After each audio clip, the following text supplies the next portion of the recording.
Friends, మనం ఈరోజు average నేర్చుకుందాం. యావరేజ్ సింపుల్ కాన్సెప్టే, కాకపోతే important concept. First of all average నార్మల్గా మనం ఇంటర్వ్యూలో అడిగినప్పుడు మనం ఒకవేళ నార్మల్గా ఎలా చేస్తాం, ఈక్వల్స్ టు సమ్ పెట్టేసి దాన్ని మొత్తం డ్రాగ్ చేసి టోటల్ చేసి డివైడెడ్ బై టోటల్ చేస్తాం. Divided by number of rose చేసుకుంటాము. ఇడన్నీ 12 మంత్స్ ఉంటాయి కాబట్టి 12 చేస్తే మనకి ఈ వాల్యూ వస్తుంది. బట్ ఎక్సెల్లో ఆల్రెడీ ఇన్బిల్ట్ ఫంక్షన్ ఉంది, equals to average of number drag చేసుకొని సెట్ చేసుకుంటే ఎంటర్, యావరేజ్ వాల్యూస్ వచ్చేస్తాయి. ఇందులోనే మనకి ఇంకో కాన్సెప్ట్ ఉంది, అది యావరేజ్ ఏ. యావరేజ్ ఏ ఎవరు ఎక్కువగా మాట్లాడరు, బట్ అది కూడా చాలా ఇంపార్టెంట్. ఫస్ట్ ఆఫ్ ఆల్ యావరేజ్కి యావరేజ్ ఏకి డిఫరెన్స్ చూసుకుందాం. యావరేజ్లో టోటల్ నెంబర్స్ ఎన్ని ఉన్నాయో అవి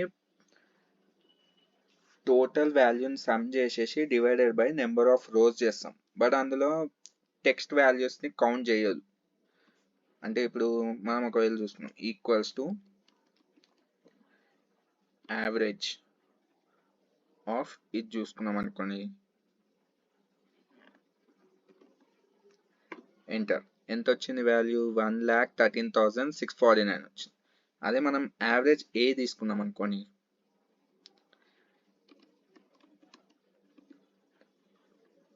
యావరేజ్ ఏ ఇది తీసుకుంటే ఎంటర్. రెండు వాల్యూస్ డిఫరెన్స్ వచ్చాయి. ఎందుకంటే first of all equals to some తీసుకున్నాము,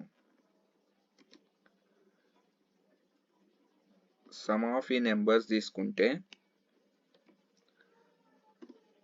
టోటల్ ఎంత? 11,36,490.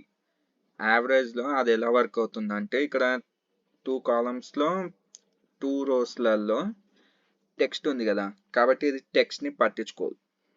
కాబట్టి ఇక్కడ వచ్చిన వాల్యూని టోటల్ వాల్యూ డివైడెడ్ బై 10 తీసుకుంటుంది. ఇక్కడ డైరెక్ట్ 2ని వదిలేస్తుంది. ఈ 2 రోస్ని టెక్స్ట్ రోస్ని వదిలేసి డైరెక్ట్ ఓన్లీ 10 మాత్రమే తీసుకుంటుంది. కాబట్టి వాల్యూ 1,13,649. బట్ ఇక్కడ ఏంటంటే యావరేజ్ ఏలో టెక్స్ట్ని ఇగ్నోర్ చేస్తుంది. టెక్స్ట్ని ఇగ్నోర్ చేసి ఆ వాల్యూని 0 తీసుకుంటుంది. ఇక్కడ కూడా టెక్స్ట్ని ఇగ్నోర్ చేసి వాల్యూని 0 తీసుకుంటుంది. కాబట్టి ఇక్కడ ఈక్వల్స్ టు ఈ some of total divided by, ఇక్కడ మనకి 12 రోస్తో డివైడ్ అవుతుంది. 12 రోస్తో డివైడ్ అవ్వడం వల్ల ఇక్కడ మనకు వచ్చే వాల్యూ ఎంత? 94,707. ఇప్పుడు ఒక పర్సన్ సేల్స్ చేశాడు అనుకోండి, సేల్స్ చేసినప్పుడు జస్ట్ అతను వర్క్ చేసిన టైంలోనే అతనిది యావరేజ్ కావాలంటేనేమో మనం నార్మల్ యావరేజ్ తీసుకుంటాం. బట్ ఒక పర్సన్ది టోటల్ ఇయర్ మొత్తాన్ని క్యాలిక్యులేట్ చేసుకోవాలంటే మాత్రం యావరేజ్ ఏ తీసుకుంటాం. ఎందుకంటే అతను హాలిడేస్ టైంలో ఉండొచ్చు, కానీ అది గిట మంత్ ఇయర్లోనే కదా. అందుకని చెప్పి యావరేజ్ ఏలో ఇవి విధంగా కన్సిడర్ చేస్తే, కాకపోతే వాల్యూస్ మాత్రం 0 తీసుకుంటాయి అంతే. ఇప్పుడు యావరేజ్ ఇఫ్ కూడా ఈజీయే, కానీ ఇందులో మనం కండిషన్ ఇస్తాం. ఇఫ్ అంటేనే కండిషన్. ఇక్కడ మనకి డిపార్ట్మెంట్స్ ఉన్నాయి.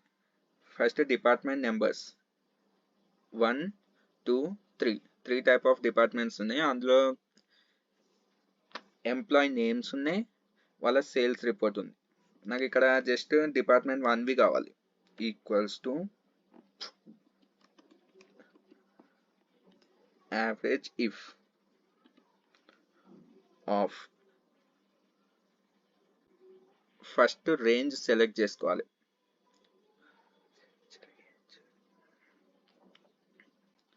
రేంజ్ ఇందులో సెలెక్ట్ చేసుకుందాం అనుకుంటున్నాం కదా, రేంజ్ ఇది తీసుకొని డిపార్ట్మెంట్స్, ఇందులో మనకి ఏది కావాలి, ఇవి ఆల్రెడీ నెంబర్స్లో ఉన్నాయి కాబట్టి డబల్ కాలం అవసరం లేదు, డైరెక్ట్ నాకు ఫస్ట్ డిపార్ట్మెంట్ ఇది కావాలి. అది తీసుకున్న తర్వాత ఆ డిపార్ట్మెంట్లోవి ఏవి యావరేజ్ చేసుకోవాలో అది తీసుకోవాలి. సేల్స్ని యావరేజ్ చేద్దాం అనుకుంటున్నా, ఎంటర్. ఇప్పుడు జస్ట్ ఫస్ట్ డిపార్ట్మెంట్లోని వాటికి మాత్రమే యావరేజ్ వచ్చింది.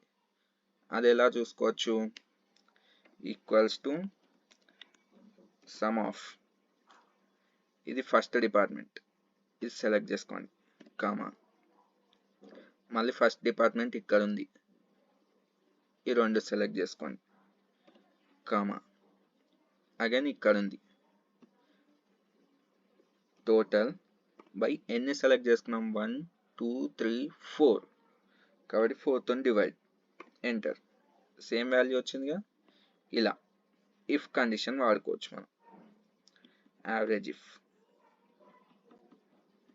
ఇప్పుడు యావరేజ్ ఇఫ్స్, ఇందులో కూడా department numbers, sales, employee names ఉన్నాయి. యావరేజ్ ఇఫ్స్ కూడా సేమ్ యావరేజ్ ఇఫ్ లాగానే, కాకపోతే ఇందులో మనము కండిషన్స్ ఎక్కువ ఇచ్చుకోవచ్చు, మోర్ దెన్ 1 కండిషన్ ఇచ్చుకోవచ్చు.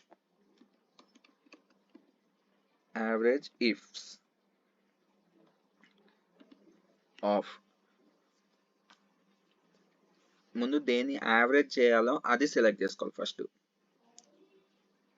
ఇది కామా. ఇప్పుడు క్రైటీరియా రేంజ్ దేంట్లో ఉంది, నాకు డిపార్ట్మెంట్స్లో ఓన్లీ డిపార్ట్మెంట్ 1ది మాత్రమే కావాలి. నెక్స్ట్ ఇంకో కండిషన్, సేల్స్ తీసుకున్నాం, తీసుకొని కామా, ఇందులో నాకు గ్రేటర్ దెన్ 1 lakh ఉన్న సేల్స్ మాత్రమే కావాలి, 1 lakh. Okay,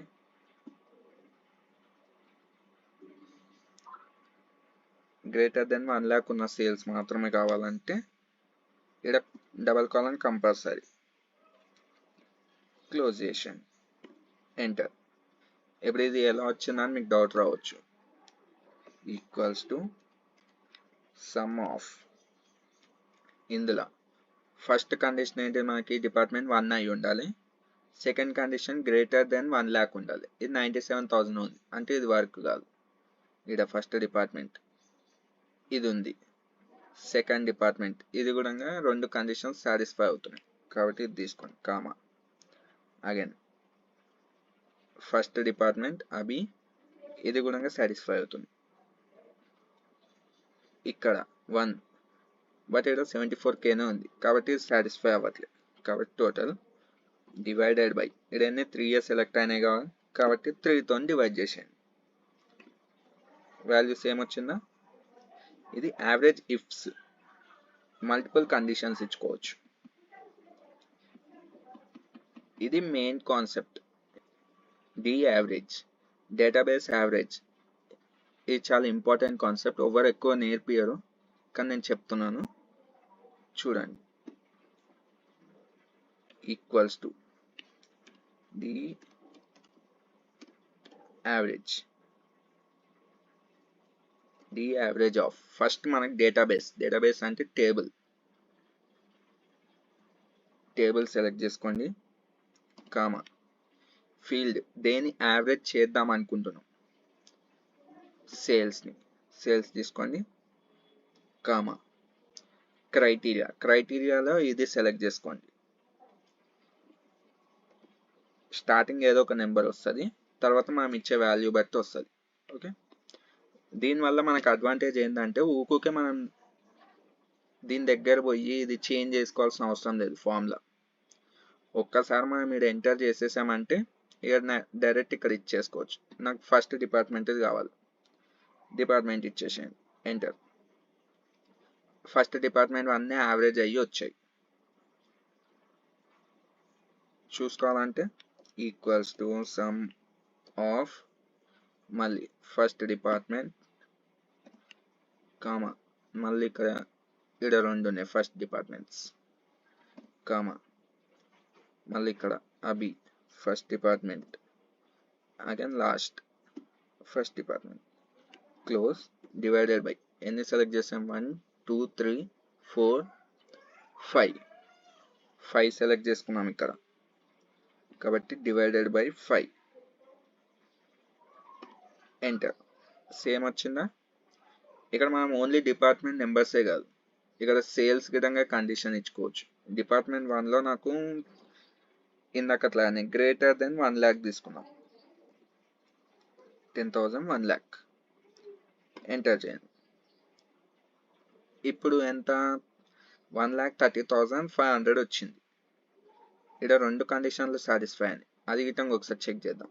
equals to sum of first డిపార్ట్మెంటే కాకపోతే 97K ఉంది అంటే 1 lakh కంటే తక్కువ కాబట్టి ఇది తీసుకోదు. ఇక్కడ అనిల్ ఇది సాటిస్ఫై అవుద్ది మనీ కూడా సాటిస్ఫై అవుద్ది. ఈ 2 తీసుకోండి కామా మళ్ళీ ఇక్కడ ఇది కూడా సాటిస్ఫై అవుద్ది. ఇది సాటిస్ఫై కాదు 74K ఉంది అంటే 1 lakh కంటే తక్కువ ఉంది కాబట్టి ఇది సాటిస్ఫై కాదు. కాబట్టి టోటల్ ఎన్ని బాక్సెస్ ఉన్నాయి 1 2 3 రోస్ సెలెక్ట్ అయినాయి కాబట్టి డివైడెడ్ బై 3 చేసుకోండి. చేస్తే ఎంత వచ్చింది 1,30,500 సేమ్ వచ్చిందా. ఇలా ఈ డి యావరేజ్ డి సమ్ ఇటువంటి వాటిలో అడ్వాంటేజ్ ఏంటంటే మనం ఒక్కసారి ఫార్ములా సబ్స్టిట్యూట్ చేసేసి ఎన్నిసార్లు వాడుకోవచ్చు. ఇక్కడ మనం ఊరికే ఫార్ములా దగ్గర పోయి మళ్ళీ అక్కడ క్లిక్ చేసి ఏది కావాలో అది చేంజ్ చేసుకోవడానికి బదులు ఇది ఒక్కసారి చేసుకున్నామంటే సెట్ అయిపోతుంది. Thank you for watching. Subscribe చేసుకోండి బ్రో కాస్త.